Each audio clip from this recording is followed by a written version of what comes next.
roh saudara, itu bahasanya sulit sih ya, mendarah daging di roh saudara. Gimana coba bahasa lain Mas?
Nah sekarang spirit communication,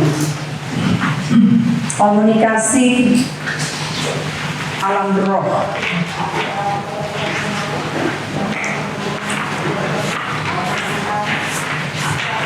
Saudara yang suka diving atau snorkeling, pasti saudara suka melihat yang di kedalaman, yang tidak dilihat dengan mata biasa. Ya. Saya pernah diajak ke Bunaken, ke resortnya salah satu konglomerat. Saya diajak untuk masuk ke kedalaman untuk snorkeling, nggak pernah, sekali-kalinya diajak sampai dibawa ke, ibu mau nggak lihat tubir laut? Saya bilang tubir laut, kayak apa ya, ngeri nggak ya? Nah, kami tuntun ibu nanti ini. Oh ya, wow, saya mulai menikmati di bawah gitu ya. Kemudian mulai dikasih lihat tubir laut. Nah, tubir laut kayak gitu. Jadi ada itu masih dalam lagi di sana. Ini anak berani sekali ya. Oke, yang motret ada bapaknya sebelahnya. Nah, pengetahuan Tuhan itu dalam, misteri Tuhan itu dalam.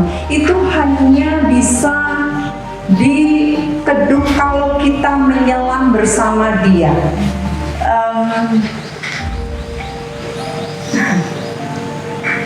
Saya kasih ayat ini dulu.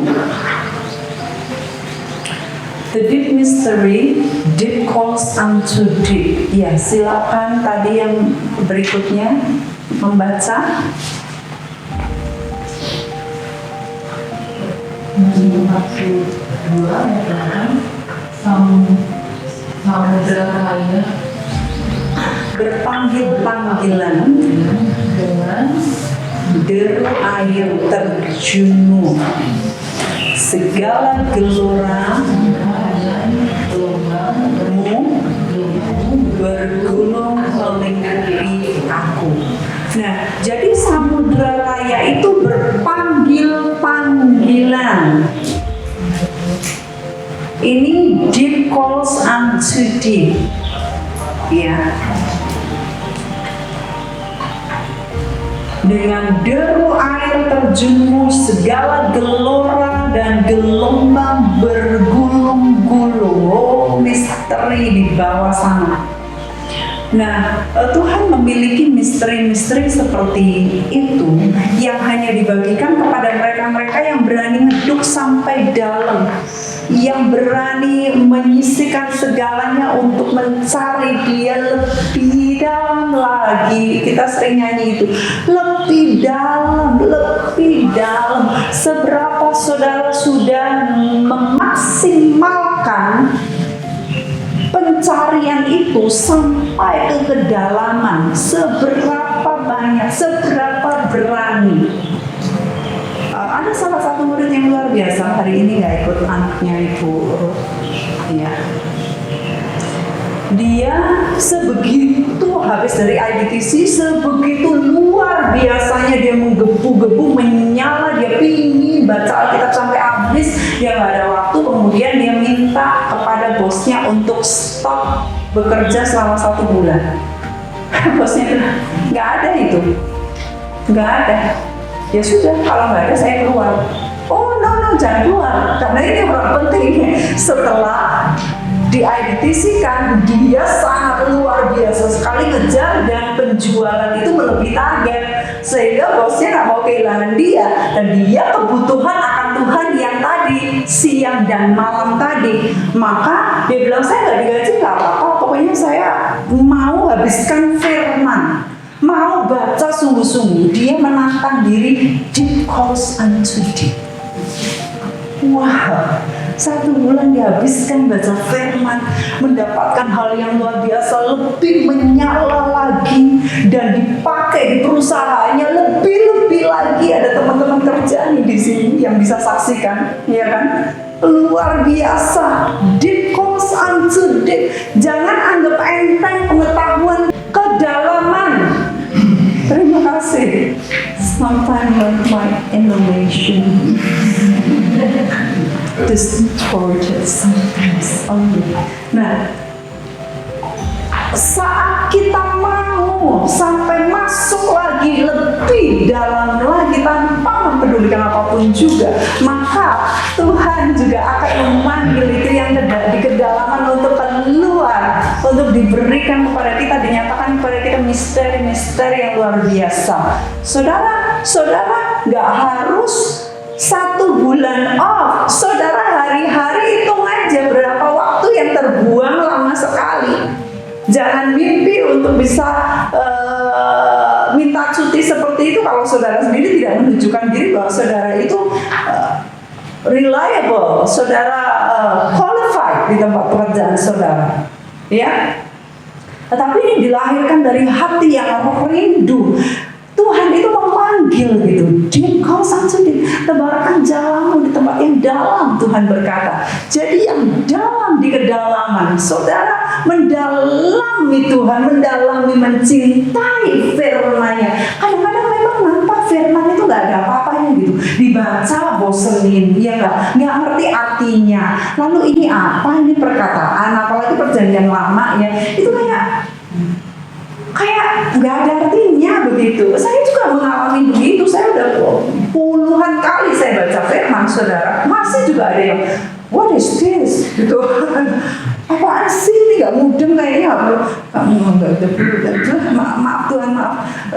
I just don't know. You know.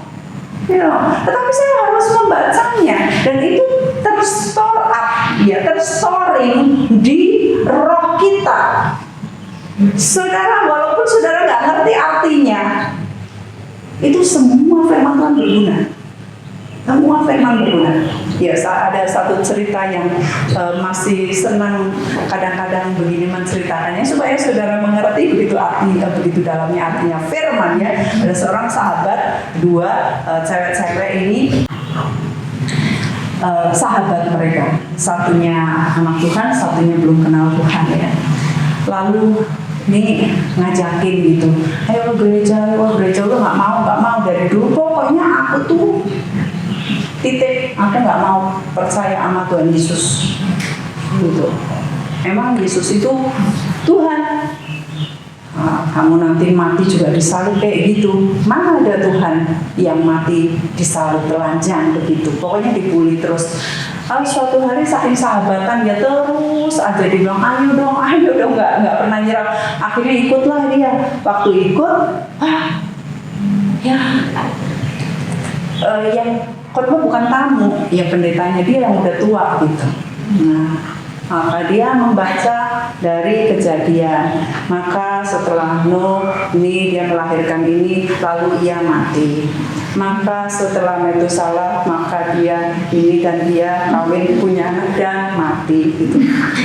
Nah ya ampun, gimana sih, udah berhasil sekali-kalinya dibawa ke gereja, pendetanya khotbah nggak mutu kayak gini, lalu ini keturunan apa gitu.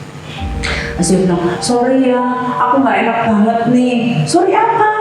Enggak, soalnya ya gitulah, itu bapak khotbahnya ya sudah tua, maklum ya, kamu maklum aja gitu. Terus 2 hari kemudian, ini temennya telepon nangis. Ya Allah, aku ini nggak enak banget hatiku dalam 2 hari ini. Kenapa? Soalnya aku dengar firman Tuhan itu. Firman apa? Ya aku takut mati.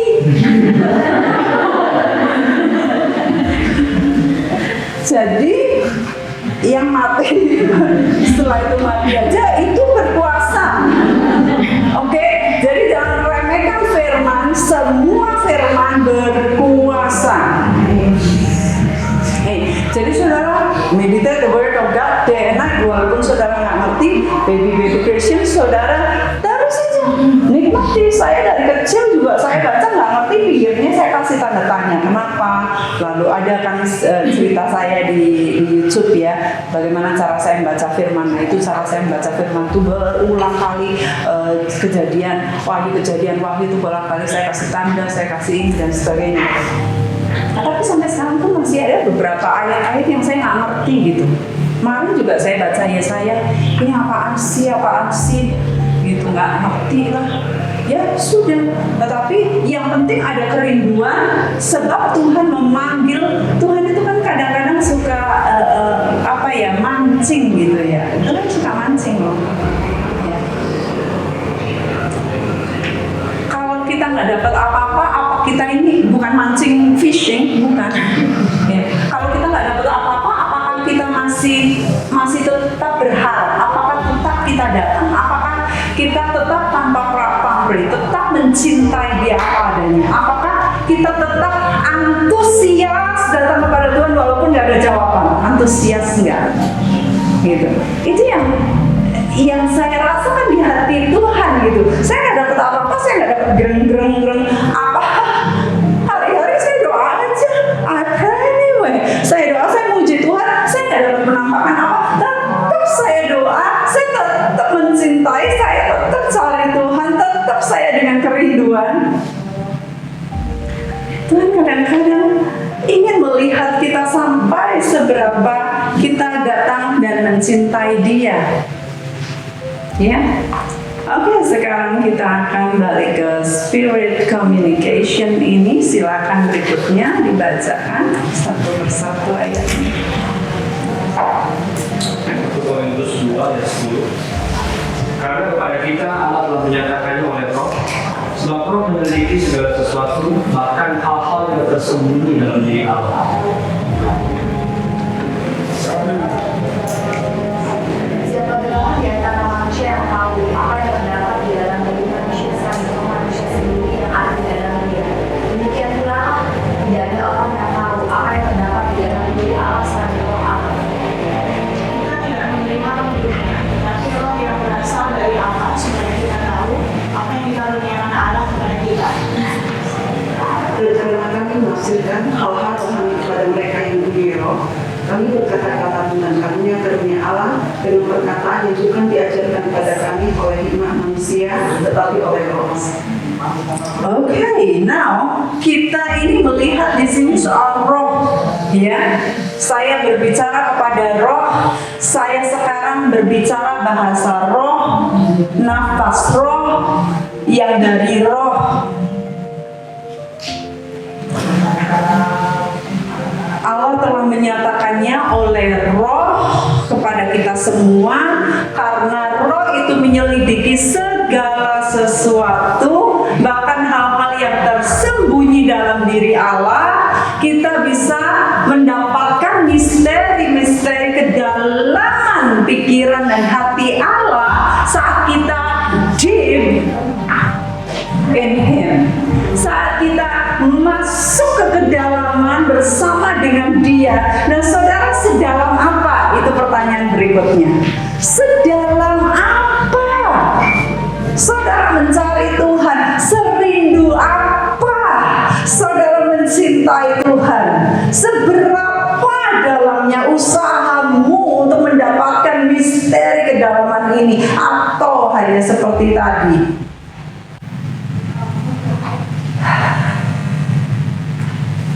casually, hanya karena butuh?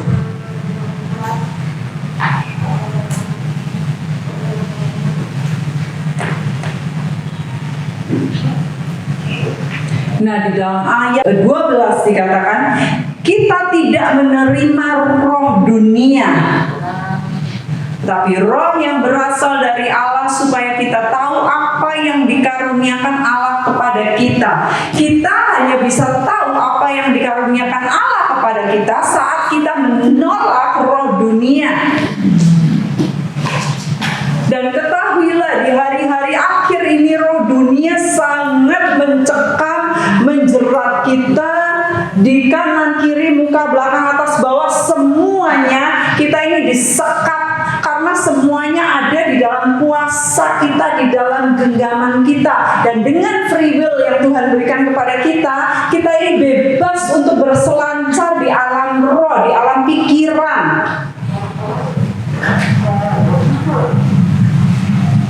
Ya, itu sebabnya banyak sekali, kalau kita tidak menyadari, kita tidak menawar pikiran-pikiran kita, banyak sekali seliweran beracun-racun, toxic, racun-racun di pikiran kita yang hari-hari ini akan kita detox bersama-sama. Nah, saya memberikan kepada saudara dasar dari roh saudara, yang saudara adalah manusia roh ini, supaya saudara mengerti keberadaan saudara, supaya nanti bagaimana caranya gelontor toksik atau racun itu dari roh saudara. Nah, di dalam ayat 12 jelas sekali kita bisa menerima karunia Allah dan tahu menafsirkan hal-hal rohani hanya jikalau kita ini menolak roh dunia. Kemudian saya ini berkata-kata tentang karunia Allah dengan dengan perkataan yang bukan diajarkan oleh hikmat manusia tetapi oleh hikmat roh. Nah, tiap kali saya ngomong begini, saya sudah mendapatkan dasarnya, saya sudah menerimanya. Hari-hari saya feeding manusia roh saya dengan firman Tuhan, sehingga saya ingin mengangkat sama-sama murid-murid di mana-mana supaya saudara mulai memikirkan perkara-perkara rohani. Saat saudara mulai naik level, saudara cari Tuhan, maka saudara levelnya dinaikkan. Saat saudara lebih lagi dalam lagi cari Tuhan, saudara makin tinggi, dinaikkan di alam rohnya. Level roh saudara makin. Nanti saudara sampai satu Sunday, kerinduan saya saudara sampai di kelasnya Tuhan, God's class, ya, sampai saudara sepikiran sama Tuhan, berkata seperti Tuhan, berpikir seperti Tuhan, bertindak seperti Tuhan. Semua apapun rencana-rancangan saudara, semuanya pikirannya hanyalah Tuhan semata-mata. Gak ada sisa dagingnya sama sekali. Itu yang saya inginkan dari kita-kita semua. Itu sebabnya saya rindu mengajak seperti ini, gak untuk diri saya sendiri. Saya mendapatkan pengetahuan ini yang mana ini sangat berharga sekali bagi saya. Tetapi saudara bayar harganya. Saudara mahal juga, saudara tetap mau berbondong-bondong. Ya, bahkan ada yang kurang tidur karena belanja salah. Nah, itu sudah luar biasa. Hari ini adalah detox fisik dulu dengan makan salad. Alright, sampai di sini apakah ada pertanyaan? Iya. Spirit to spirit ini, saudara, ini lebih dari bahasa. Beyond language. Kalau suami istri duduk-duduk aja, lalu suaminya mulai langsung istrinya sudah tahu apa yang harus dilakukan. Dia ada tamu, misalnya, tahu gitu, diambilin itu, gitu ya, udah tahu. Deket aja, nggak ngomong, ngerti, sing, ya, synchronize. Nah, spirit dengan spirit juga beyond language. Kalau saudara tahu cerita-ceritanya bagaimana orang yang dibawa ke sorga, ya, mereka baru mau nanya aja, ya, udah dijawab gitu.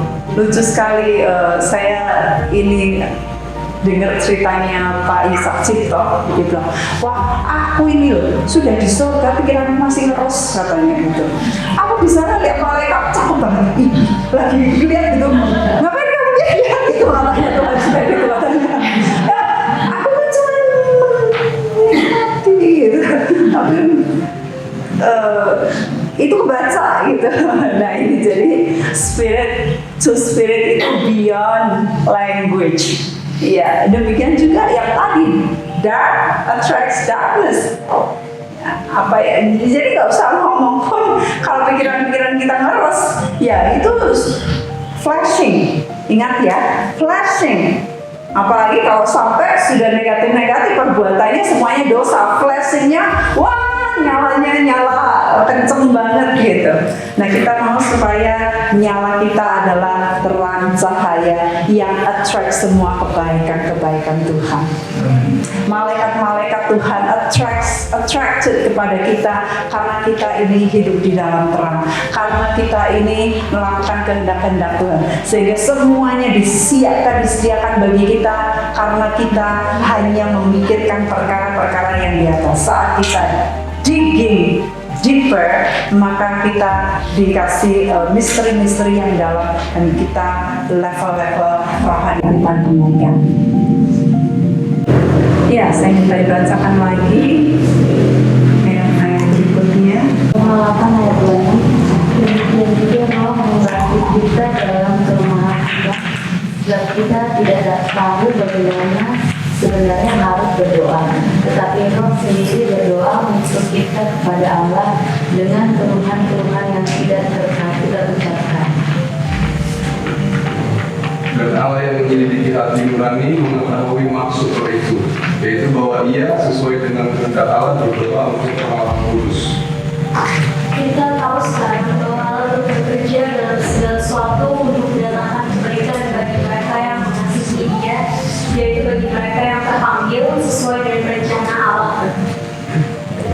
itu dia. Kalau saudara mendengarkan YouTube saya mengenai bahasa roh. Nah, jadi ayat yang ke-28 itu yang sering dipakai ayatnya sering kali, bahwa Allah turut bekerja mendatangkan kebaikan bagi orang yang masih dan sebagainya. Itu ternyata itu adalah menolong kita. Roh itu menolong kita yang bahasa kita ini, bahasa manusia tuh nggak nyampe. Diajar untuk kita berbahasa roh. Nah, itu bahasa roh adalah pertolongan Tuhan untuk mendatangkan kebaikan bagi kita yang mengasihi Dia.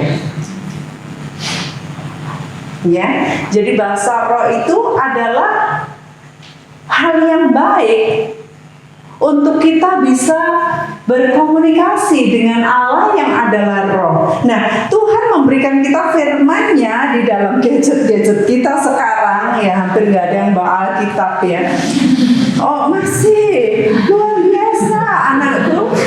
Wow, look at him. Wow. Nah, Tuhan memberikan bahasa yang bisa dimengerti oleh kita sedemikian ringannya, diterjemahkan dalam bahasa-bahasa seluruh dunia, ya. Itu hanya untuk mewadahi kita yang adalah manusia yang hidup dengan kemah jasmani ini, yang belum komunikasinya roh ke roh. Tahu sampai di sini? Ya, ngerti ya. Jadi itu diberi. Nah, kalau ini sekarang luar biasanya, kalau saudara ini mulai menghafalkan firman, membaca firman hari-hari, saudara sudah hafal, itu kan di sini, di roh saudara. Oke? Nanti Tuhan akan menerjemahkannya saat saudara mengatakannya tiap kali. Karena saudara berdoa bahasa roh. Bahasa Alkitab itu bahasa roh. Tapi ada glosolalia yang bahasa roh yang seringkali dinyanyikan ya. Nah, itu glosolalia. Nah, kalau saya ngomong bahasa roh itu ada dua arti. Firman Tuhan adalah bahasa roh. Nah, saat kita dalam kepada Tuhan, kita mulai komunikasinya spirit to spirit yang dari sini. Jadi bukan Tuhan berkata saya Tuhan, saya punya suami yang ganteng, Tuhan, six pack, mobilnya six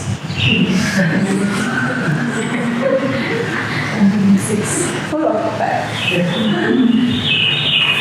Tuhan, aku mau dia apa adanya. Ada rumah TV, ada mana-mana, ada tabungan di mana-mana, itu masih bahasa ini. Tuhan, lah aku dikasih uang tuh 2M kok Tuhan. Ya, kalau aku dikasih uang 2M, itu bahasa manusia.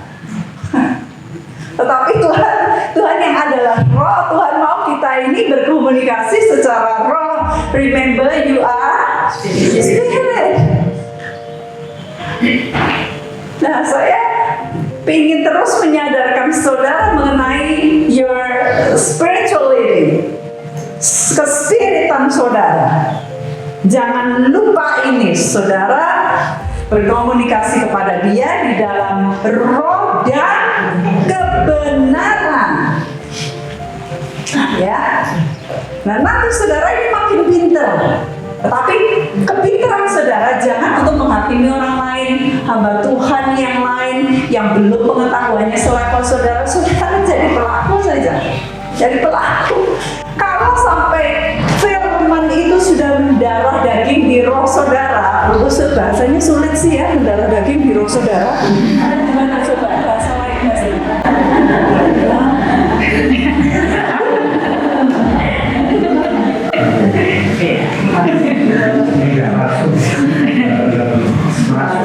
Merasuk.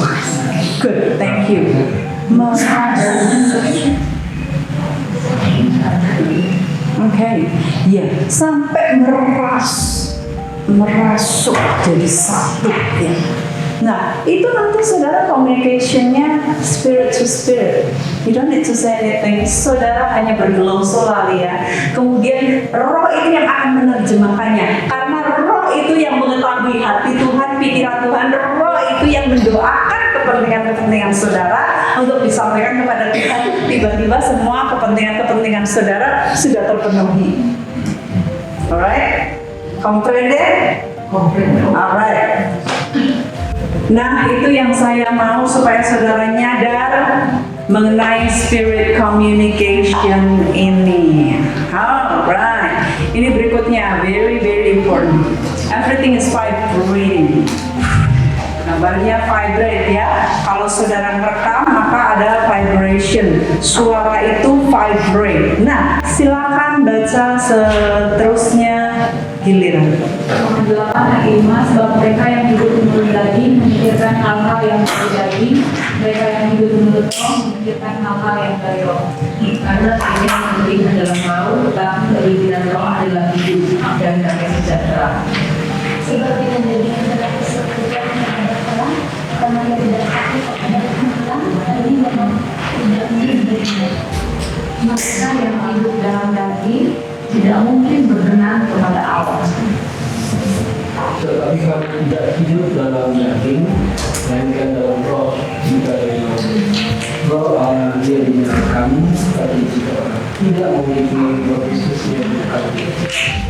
Ya, terima kasih. Nah, ini ayat-ayat ini harus, ayat-ayat tadi pun harus saudara ulang-ulang, baca lagi sampai di rumah berkali-kali saudara pikirkan, karena mereka yang hidup di dalam daging memikirkan hal-hal yang dari daging, tetapi mereka yang hidup menurut roh memikirkan hal-hal dari roh. Kalau saudara melihat level rohani seseorang, maka saudara akan melihat bagaimana keinginannya kepada hal-hal roh. Ya, kerinduannya terhadap hal-hal roh, lalu kedisiplinannya di dalam hal-hal roh, keseriusannya di dalam hal-hal roh. Itu mudah terbaca, saudara nggak harus jadi nabi untuk begitu. Ya, untuk mengetahui itu mudah, walaupun ada faking itu, tetapi nanti ada di, makanya saudara diminta untuk berhati-hati terhadap nabi-nabi palsu, karena nabi-nabi palsu ini nanti yang benar nggak sih ini Tuhan, atau tapi kok pekerjaannya nampak luar biasa, kok dia sampai tahu apa tambal gigi berapa gitu.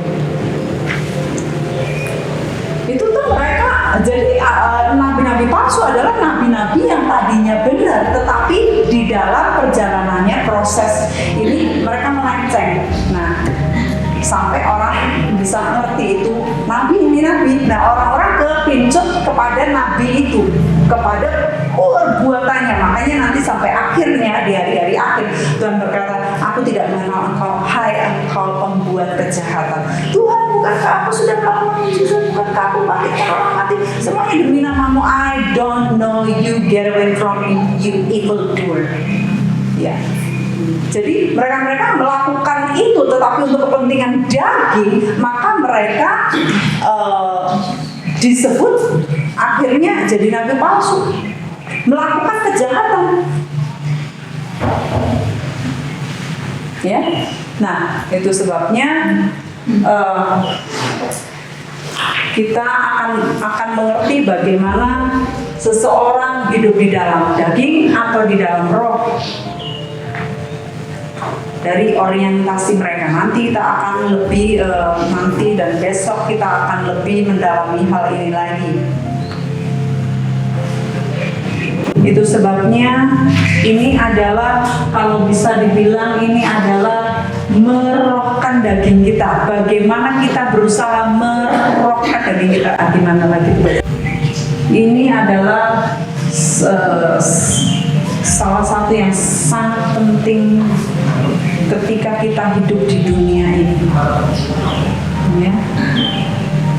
Nah, karena apa? Karena segala sesuatu, segala pergerakan di dunia fisik ini nyampe ke alam roh. Jadi, saudara, seperti yang tadi saya sampaikan, kita nggak bisa sembunyi, ya. Semua sel di dalam tubuh kita ini punya frekuensi, kan? Organ tubuh kita ada frekuensinya. Waktu saya ngajar di CCRI ya, mereka bertanya gimana Bu maksudnya frekuensinya gitu ya. Kalau kita frekuensinya pas sama Tuhan, kita bisa dapat itu pikiran-pikiran Tuhan. Dan Tuhan mau supaya kita sampai ke sana. Tetapi itu harganya mahal. Dalam arti kita harus membayarnya dengan kasih kita kepada Dia.